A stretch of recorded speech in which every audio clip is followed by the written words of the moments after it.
Friends, நாம் chicken fried rice செய்ய போகிறோம். அதுக்கு கொஞ்சம் ஆயிலில் விட்டுருக்குங்க.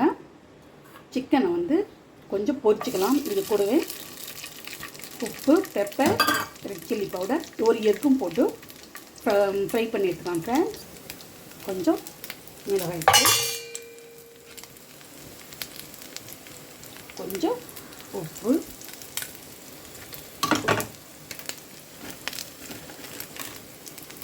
கொஞ்சம் பெப்பர், இது கூட எக்கு நம்ம உடச்சி ஊற்றிக்கலாம். இப்போ நம்ம இதை நல்லா வதக்கி விட்டுக்கலாம். இதுமாரி நல்லா ஃப்ரை பண்ணிக்கலாம் ஃப்ரெண்ட்ஸ். நல்லா பலன்னு நல்லா ஃப்ரை ஆகணும். இந்த ஸ்டேஜில் நாம் செப்பரேட்டாக எடுத்து வச்சுக்கலாம். ஏன்னா இதே பார்த்துட்டா நம்ம ரைஸ் காய்ச்சி வச்சுக்கலாம். எண்ணெய் இது பண்ணிவிட்டு எண்ணெய் ஊற்றிக்கலாம். எண்ணெய் காய்ஞ்ச உடனே நாம் அரிஞ்சு வச்ச வெங்காயம், பச்சை மிளகாய் போடுறோம். இதுக்கு நம்ம இஞ்சி பூண்டு பேஸ்ட்டு தான் போட போகிறோங்க. சிம்பிளாக இந்த அளவுக்கு வதங்கினா போதும். இது கூட நம்ம இஞ்சி பூண்டு பேஸ்ட் போட்டுக்கலாம்.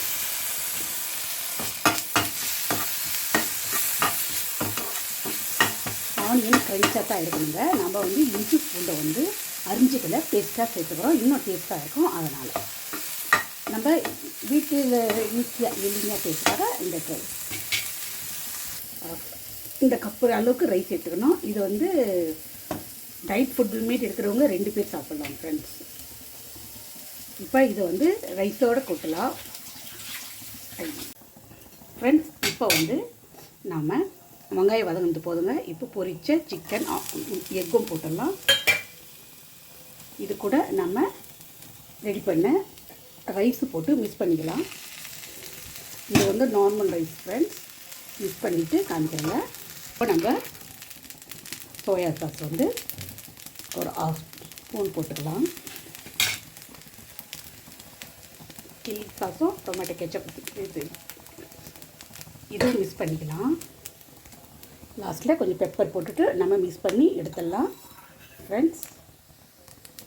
எளிய முறையில் வீட்டிலே நம்ம ஃப்ரைட் ரைஸ் செஞ்சிட்டோம் ஃப்ரெண்ட்ஸ். இதை பாத்திரத்தில் மாற்றிடலாம். ஓகே ஃப்ரெண்ட்ஸ், சாதம் ரெடி. வாங்க சாப்பிடலாம். ஓகே ஃப்ரெண்ட்ஸ், நாளைக்கு பார்க்கலாம்.